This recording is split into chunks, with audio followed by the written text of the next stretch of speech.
Bismillahirrahmanirrahim. Assalamualaikum warahmatullahi wabarakatuh. Apa kabar anak-anak? Semoga sehat semua ya. Bertemu kembali dengan Bu Aini. Kali ini kita akan belajar pelajaran PPKN ya.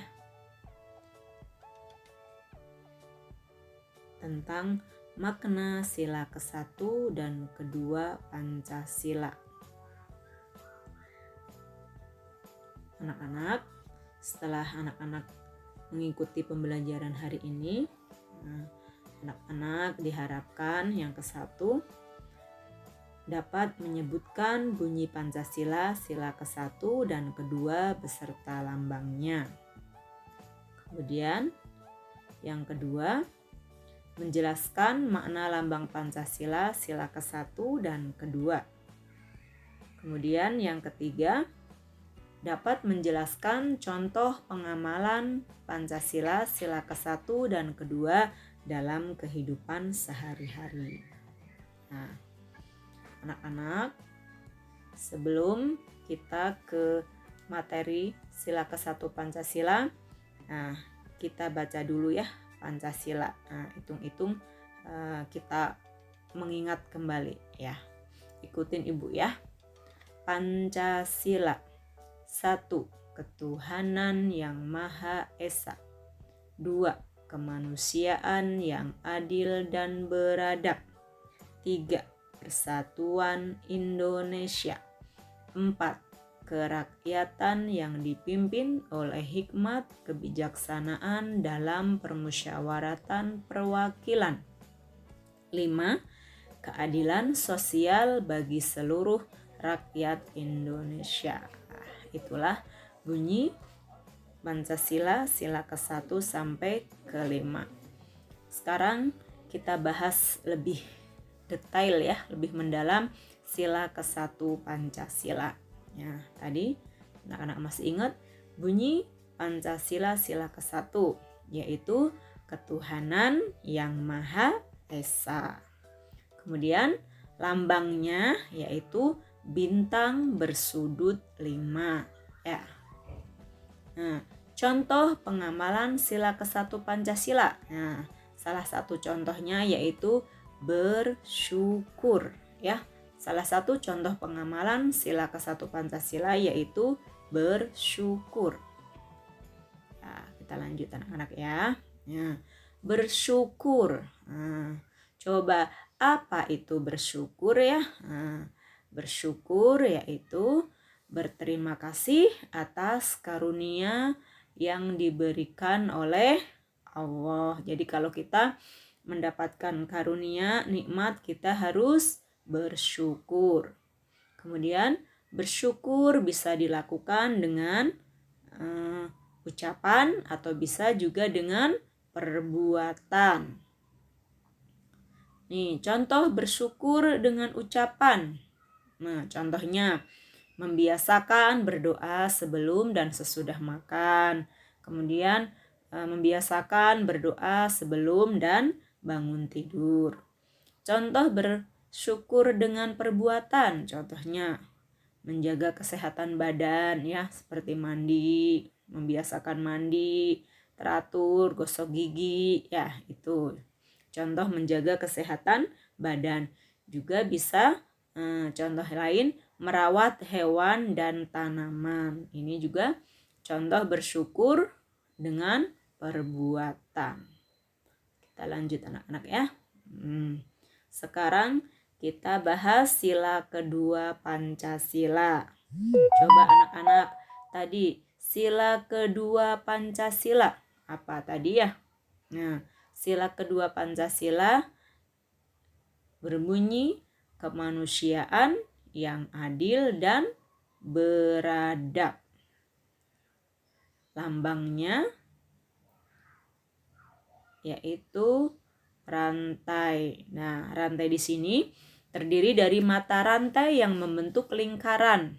Nah, hal ini menunjukkan bahwa bangsa Indonesia sangat menjunjung tinggi nilai-nilai kemanusiaan, saling menghormati, saling menyayangi, dan memperlakukan orang lain dengan baik. Sekarang contoh pengamalan sila kedua. Nah, contoh pengamalan sila kedua salah satunya yaitu menghargai keberagaman ya. Jadi kita harus menghargai keberagaman, perbedaan ya. Selanjutnya bentuk keberagaman nih. Bentuk-bentuk keberagaman. Tuh. Yang ke-1 ya, bentuk keberagaman fisik. Jadi fisik orang itu berbeda. Contohnya perbedaan warna kulit ya, bentuk mata, itu contoh keberagaman fisik. Kemudian keberagaman sifat. Setiap orang berbeda sifatnya. Ada yang pemalu, ada yang pemberani ya. Ya. Kemudian keberagaman cita-cita.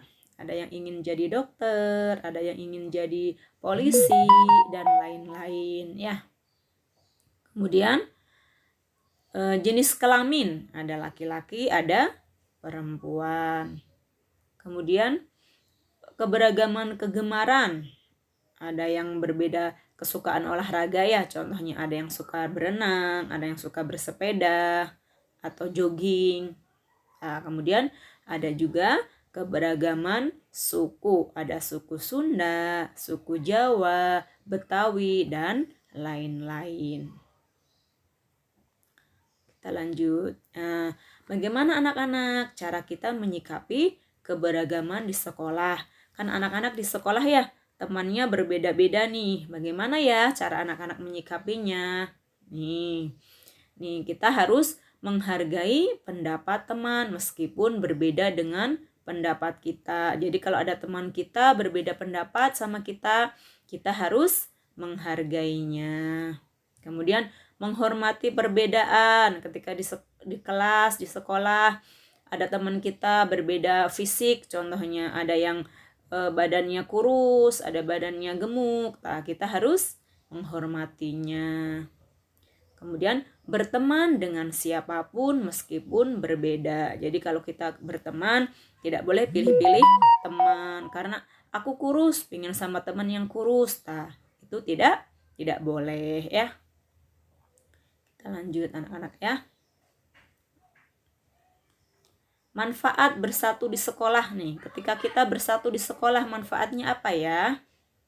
Nah, terciptanya suasana kelas yang nyaman dan tertib. Jadi kalau anak-anak di sekolahnya bersatu, jadi suasana kelas belajar akan nyaman dan tertib. Kemudian terjalin persaudaraan yang erat. Kita di kelas sama teman jadi seperti saudara ya. Kemudian dapat saling membantu jika mengalami kesulitan. Jika kita sama teman baik, ketika kita contohnya nih lupa ketinggalan pensil, pasti teman kita akan memberi pinjaman ya. Kemudian mencegah terjadinya perselisihan supaya tidak berselisih. Anak-anak, alhamdulillah pemaparan dari Bu Aini sudah selesai. Semoga bermanfaat. Bu Aini tutup dengan bacaan hamdalah. Alhamdulillahirabbil alamin. Wassalamualaikum warahmatullahi wabarakatuh.